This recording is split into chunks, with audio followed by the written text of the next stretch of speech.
Caparol est fabricant de peinture depuis 1895 et propose également des solutions d'isolation thermique par l'extérieur. Le système ITE de Capatec, à travers la technique et les performances d'un système complet, utilise des produits et accessoires de haute qualité. Voyons d'un peu plus près l'application de la gamme ITE sur un bâtiment en finition. Tout d'abord, au démarrage du chantier, on réalise un tracé à la base du bâtiment, pour ainsi fixer le rail de départ. À noter, les éventuelles irrégularités du support sont compensées au moyen de cales spécifiques placées derrière le rail. Ce dernier est fixé à la maçonnerie à l'aide d'étapes vis. Le rail de départ a pour principale fonction de protéger la partie inférieure du revêtement et dispose d'une gouttière pour l'écoulement de l'eau. Suit la préparation de la colle spéciale en poudre, mélangée uniquement à l'eau, grâce à un mélangeur à vitesse lente. Après avoir obtenu la bonne consistance et laissé reposer quelques secondes afin de permettre à l'adjuvant organique de bien s'amalgamer au mortier, la colle est maintenant prête à l'emploi. Les panneaux isolants en polystyrène dalmatien sont découpés et profilés à l'aide d'un fil chaud après avoir au préalable tracé la partie à retirer. Suit l'encollage des panneaux en y appliquant au dos la colle.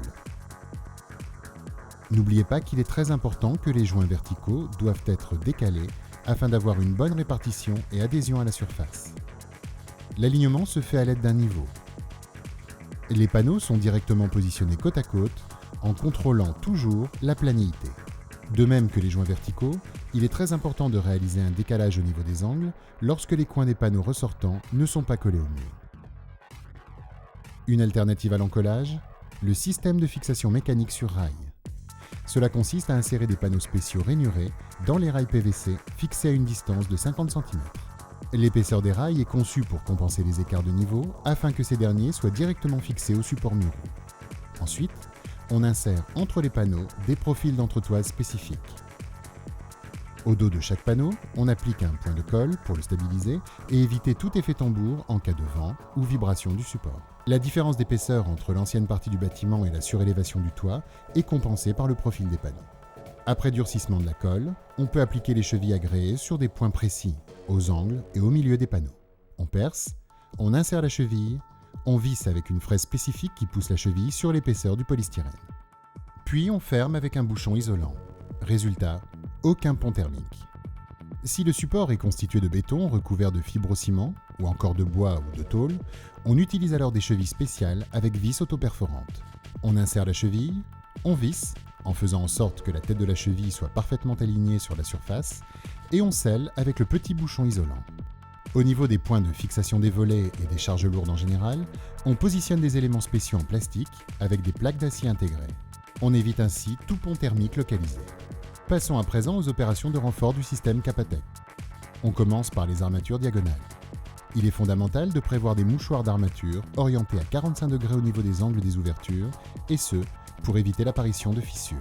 On étale la colle, on positionne le mouchoir et on maroufle l'armature dans l'enduit. Les angles des ouvertures sont renforcés en appliquant des protections d'angles spéciaux en PVC avec armature intégrée. En haut, d'abord la colle, puis le profil. La protection d'angle supérieure peut être équipée d'une goutte d'eau. Les angles de l'immeuble sont eux aussi protégés par les protections d'angle qui servent en outre à renforcer la jonction entre les panneaux et les joints. On découpe les profils selon les bonnes mesures. On commence par le haut en appliquant le premier profil. D'abord la colle, puis le profil. On place à côté le second profil. L'armature entre deux profils consécutifs doit se superposer sur environ 10 cm pour garantir une bonne jonction mécanique. Résultat, des angles à l'épreuve des chocs. Enfin, on applique l'armature et la finition. L'enduit de base est renforcé à l'aide d'une armature en fibre de verre. On applique d'abord l'enduit, on pose l'armature, puis on le recouvre. Notons que l'armature doit être positionnée dans la partie supérieure de l'enduit pour assurer une bonne résistance. Chaque lait d'armature doit être superposé avec le lait suivant en laissant un écart d'au moins 10 cm. À présent, les phases de finition. Certains bâtiments doivent reprendre des éléments architecturaux. De ce fait, on applique des modénatures en résine avec des charges légères, élégantes et inusables. Une fois le traçage effectué, on étale la colle avec une taloche crantée. On appuie sur le profil et on presse le tout pour une parfaite adhérence. Il est très important de bien sceller les bords aux joints, et ce pour éviter toute infiltration. Deux types de finitions sont possibles.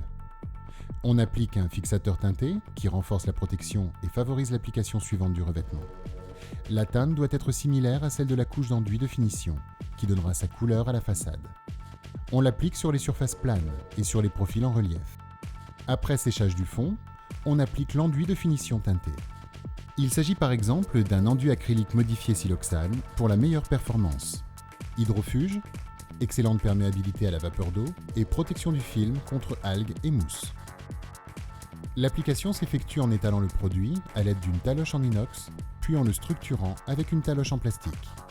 Un véritable travail d'équipe pour un résultat parfait. La finition des façades peut être aussi réalisée avec des briques de parement Meldorfer. Avant la pose des briques, il est nécessaire de tracer les surfaces à habiller pour aligner horizontalement les appuis de fenêtres, linteaux et autres éléments constituant le dessin architectural des façades. Les angles des bâtiments, tout comme les retours de tableau, sont réalisés en utilisant des briquettes d'angle avec un joint décalé de 3/4 ou de moitié selon l'écart que l'on souhaite obtenir. Les briques de parement sont fabriquées en ayant recours aux toutes dernières technologies, à travers un processus spécifique de réalisation de surface qui fait de chaque brique un élément unique, comme si elles étaient réalisées à la main. Le matériau est constitué de poudre de terre cuite, liée par des résines synthétiques spéciales qui, côte à côte, en contact avec l'adhésif, subissent une rapide transformation entraînant une fixation sécurisée au support et une exceptionnelle résistance mécanique et résistance au temps. L'encollage des briques de parement s'effectue en appliquant la colle prête à l'emploi Capatec 080 avec une taloche en inox, en étalant au fur et à mesure la colle sur de petites surfaces. Puis, par la simple pression des doigts, on applique une par une les briques avec un décalage de 3/4 ou de moitié selon les critères du projet. Pour découper les briquettes, on utilise des ciseaux spéciaux, spécifiquement conçus pour ce type d'utilisation.